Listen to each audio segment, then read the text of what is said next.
Hello, this is Opera SM with the From the Ashes Alliance of Coalitions, bringing you another video.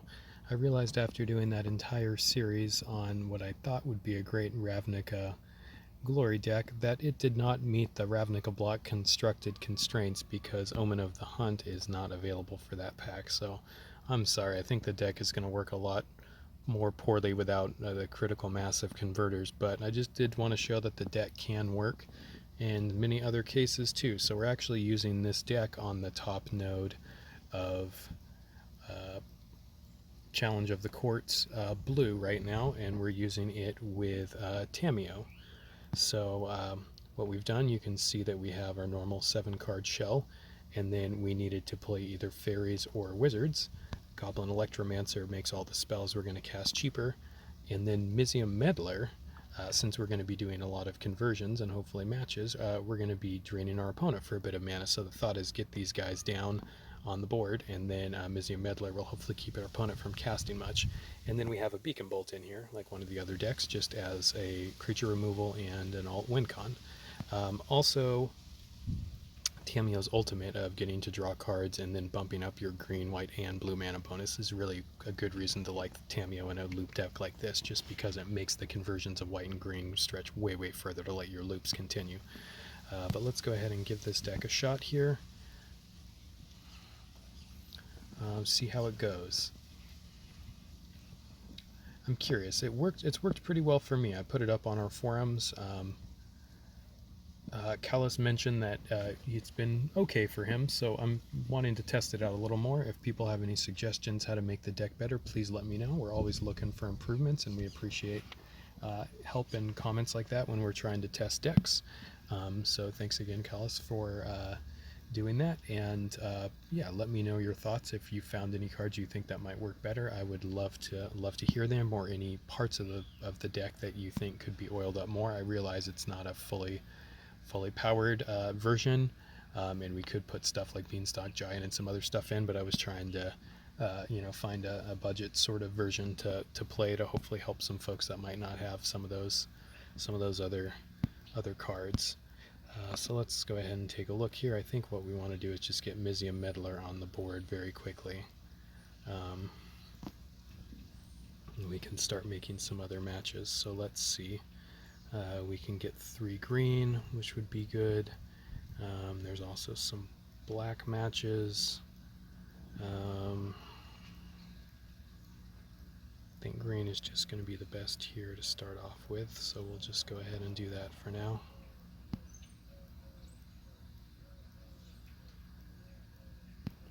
Great, and we just got mana drain, so Kiora has mana drain ability too, which is annoying. So we'll keep trying here. Let's see, we can get black into white. Looks like that might be the best here. And then some blue. Yeah, so that's good. And hopefully we can have, darn it, our opponent took a lot of greens, so yeah, this is just obnoxious. Our opponent bounced our stuff, so he's doing a good job, doing what his deck wants to do. Let's see.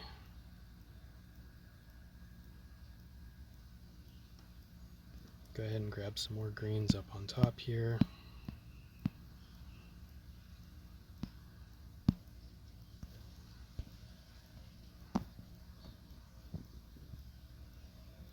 Let's see if we can get some loyalty matches with potential white and red matches. I don't know, I'm kind of on autopilot right now, so we're going to do this. Sorry, having a tough day, guys. So, but still wanted to try to do this, see if that would perk me up and get you guys a video good. So we at least have our engine piece going, hopefully, which will be good. And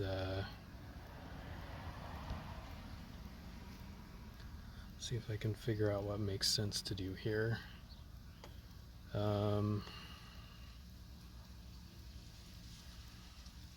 We can get loyalties and greens, which is probably where we want to go. So yeah, we may do that and get Meddler on the board, and then try to get our Tome out.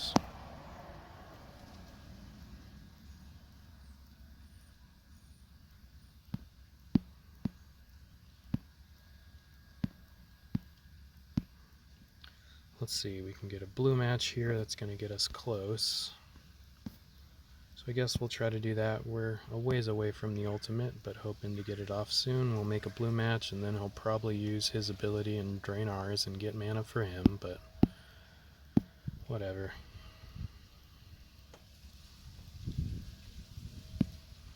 Let's see, what are his... Jace's Sanctum, yeah, so he's... Opponent is out mana draining us, so...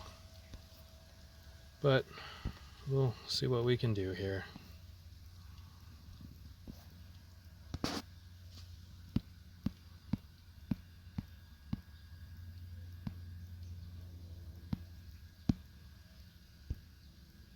And Sphinx's tutelage is draining us too. Yep. Whatever. We'll just get up to the ultimate, then hopefully be able to start going off here.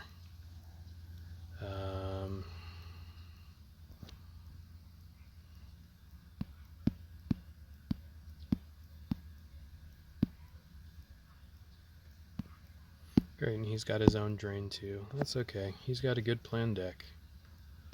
So strategy like this may be better for this node if you're going for mana denial. That's okay. Ideas don't always work out, and this could just be this game too. Who knows? I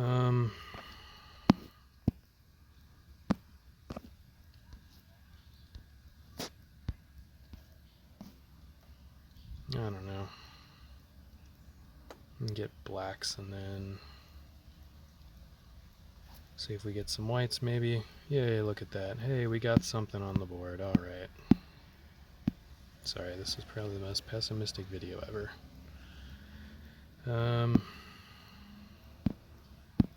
Okay, he put our guy back on board, which is not the worst here because we actually want to make some greens, so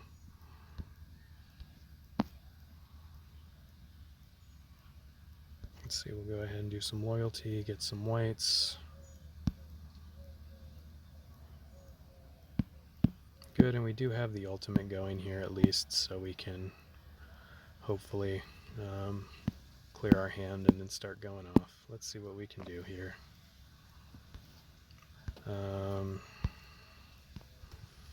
did take some damage. I'm wondering if it makes sense even though to just still keep those Animist Awakening because they are gonna do a bit of conversions, so we'll try it. Let's see. Other circuitous routes, that's decent. So we're going to make a lot of mana, and this is really what the point of the deck is. So even though I'm moping a little bit more for life than the game, I should now be able to hopefully do some pretty decent conversions. So we're going to match the blues so that I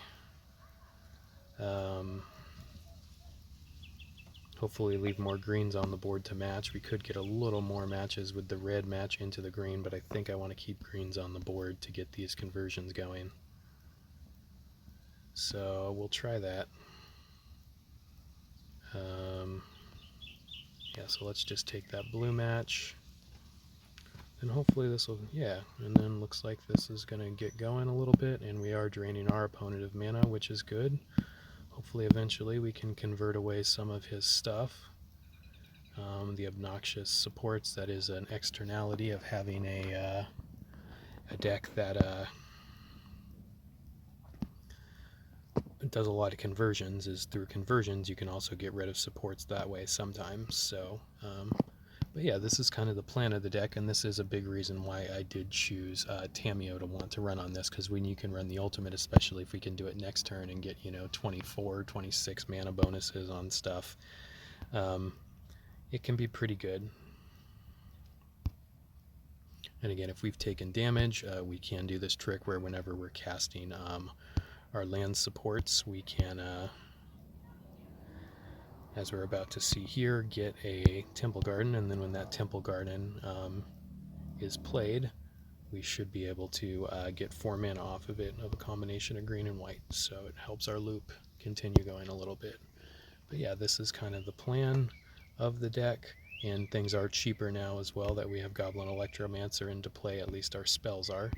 so that should help a little bit. You'll notice that if we do have our lands that are converting, we are not getting extra cards drawn, so it will eventually run the loop out. But yeah, so that was at least a good start on this, and then next turn we'll be able to draw 6 more cards. And then hopefully continue looping. So let's see what we can do here. Well, I was going to say we could get rid of some of these, but if these are all converters, well, we have some beacon bolts at least. So we can beacon bolt, and we have a decent number, well, some spells, 6 spells at least, so we can at least get his guy off the board. Let's see what's in our graveyard, actually. No other bolts, but yeah, we'll do this, and then eventually we can get some more beacon bolts. Yeah, Tome of the Guild Pack, not the best, but at least it will start doing some conversions. So what we're going to do is actually what I may do, because we've got quite a few shields on our tome, just get rid of this one because it's not going to draw us into more things.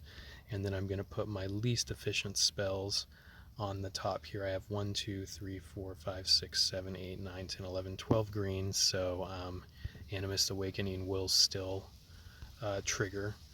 So alright, let's see.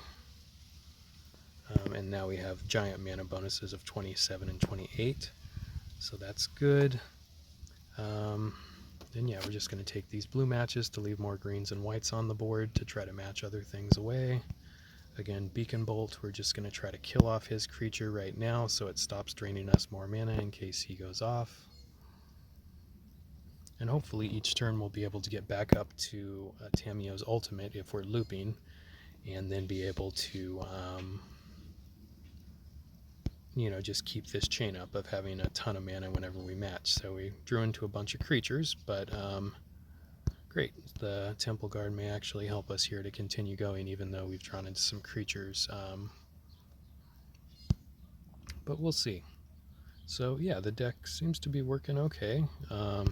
Again, it can get off to a bit of a slow start, as we saw, and if our opponent has some mana drain stuff, but even with that, we were able to overcome it using our Planeswalker's ultimate ability. So while it may start off slow, this deck, once you get the pieces in place, does seem to be doing a pretty decent job of self-perpetuating and continuing to make stuff. So again, I like this idea. I fully agree that this is not an absolute top-tier deck, but it's fun to try to find things that, like for these things where you need to use rare or less cards, or to help our colleagues who might not have as many powered cards. If you have better options, there are absolutely better decks to play than this. But if you do enjoy this, and if you have a more limited collection, but you do have Tome of the Guild Pact, it kind of really does feature Tome of the Guild Pact and what a powerful conversion engine can do.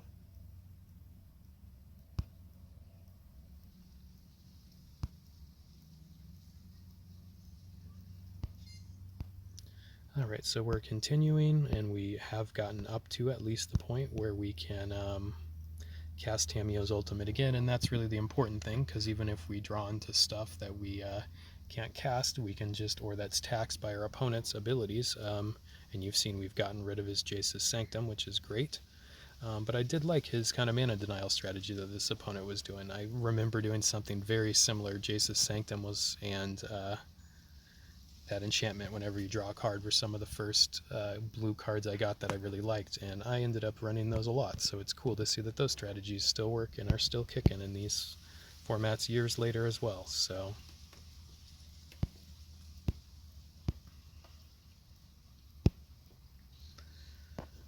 alright, so again, we don't really want these meddlers because what we really want are just conversion spells. So we're going to go through, activate these again.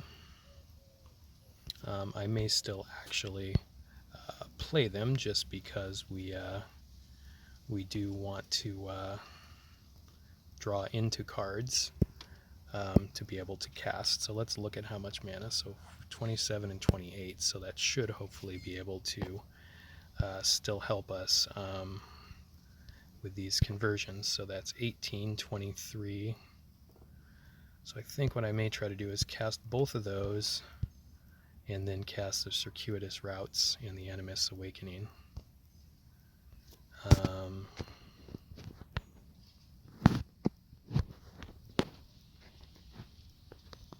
Yeah, so again, the huge advantage of Tamiyo is that even though we only got one myth swap, but we're actually going to have a second one after this, so we should be able to win. Yeah, it looks like creature damage-wise, at least, we'll be able to win if we can't draw into a Beacon Bolt just to cast with us going off here. But yeah, again, the deck is a little slow. I'll give it that to start off. But with Beacon Bolts, we were able to kill off our opponent's stuff, and even fighting through some pretty heavy mana taxing, we were able to overcome that with our Planeswalker's ultimate ability by just hanging on until then, and then using those huge mana bonuses to just continue playing and do what the deck was meant to do.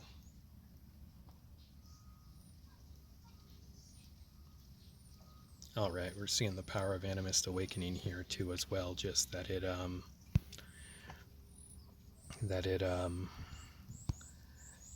you know, when you have other converters and you convert that, it converts even further. It lets you win pretty easily. But more often though, it just it'll match. And as you see, if you do a match and it matches in the mid-match, it will, before all the gems drop, it will convert what's left. So you're even having a higher density of things that can go through. But here's another Beacon Bolt. And again, it can be used as removal or just to finish off your opponent. Beacon Bolt is such a good card in spell-based decks. I use it in Thousand Year Storm a lot, but as you can see in a loop conversion deck like this, when you've got spells that convert, it can also do a decent job. So anyway, we've achieved a victory with all of our secondaries met on Challenge of the Quartz Blue top node. Hope you enjoyed this video. Again, sorry that this shell does not work for raw like I thought it might, but as you can see, it can work pretty well for a variety of other things, especially if you have the peasant objective of common, uncommon, and rares. It is a pretty cool kind of loop deck for that. All right, take care, everyone.